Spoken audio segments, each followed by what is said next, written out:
Welcome to our Italian road trip. We began our journey from the Italian Alps in Piemonte. After visiting Lake Orta and Lake Como in the north, we drove to Venice. Driving to Venice is possible, but not driving around the city.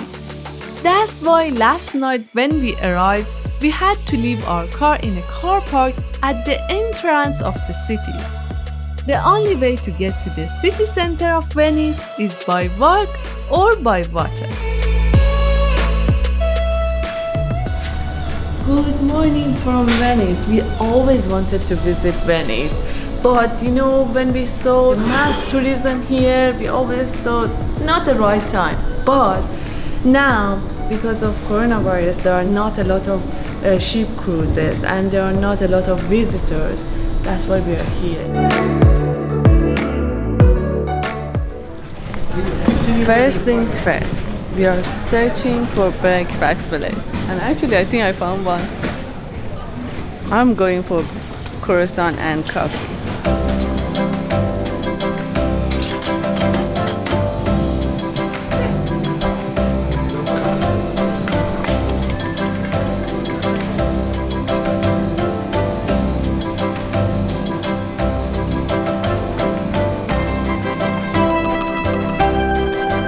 You know what just happened? Usually in most of the places, especially in the UK, we pay when we order and then we get our coffee and we go. But in Italy, you order and you're at the till, but you don't pay till you finish. And we had our coffee and our breakfast and we gave them dirty dishes back, but then we left. And we were on the way, suddenly we remember, oh my god, we didn't pay. Anyway, we went back and we paid. But God.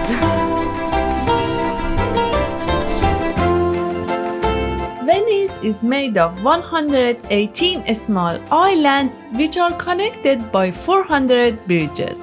This city is a UNESCO World Heritage Site and you can find artworks at every corner of the city. You have some similarity. You should probably rush to visit Venice as the city is sinking at the rate of 1 to 2 millimeters every year.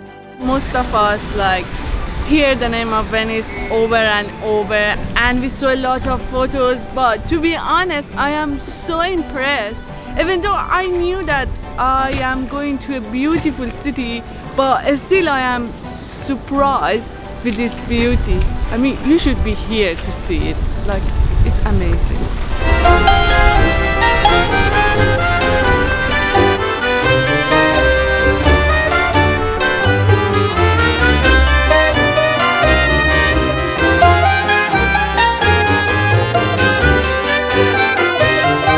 This is the main square in Venice, San Marco's Square. I am so impressed with the building behind me. It's so beautiful. It's a really beautiful square and there are some restaurants and Venetian live music. It's so cool.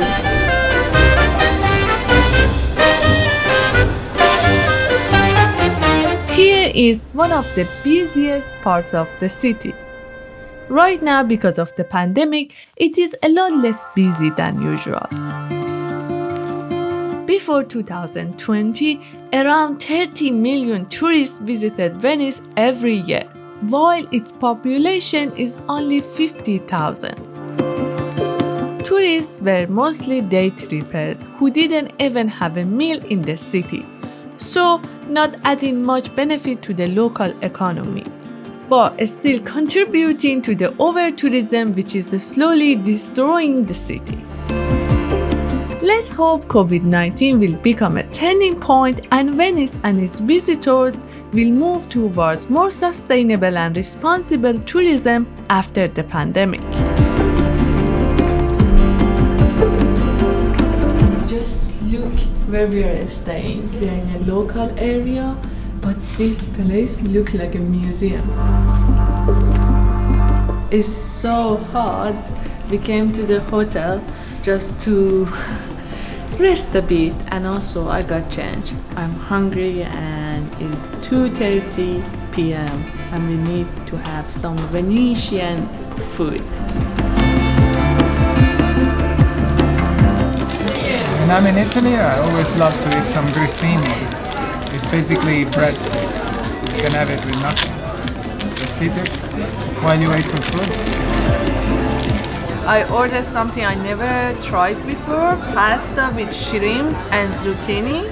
Let's see how it is.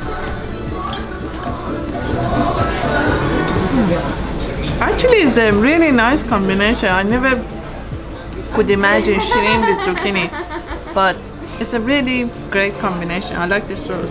And Bruno got salmon pasta. I also want to try Bruno's food. It's good, but I prefer mine.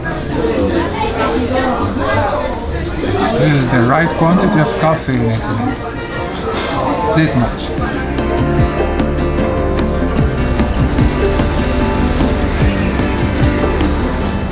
What did you buy? I bought 2 tickets for 24 hours. So it was 20 euros each. So 40 euros, it's not very cheap. It's just for buses. Yeah.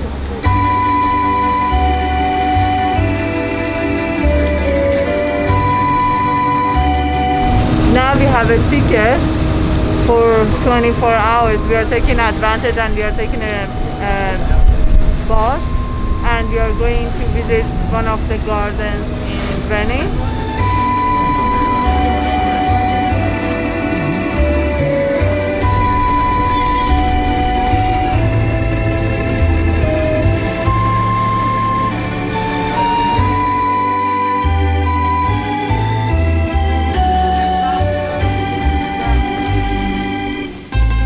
Not many tourists come to this garden, so it is the perfect place to see some locals and walk around peacefully. In the next video, we are going to Lido di Venezia, the only place where we can swim in Venice. Thanks for watching. See you in the next video.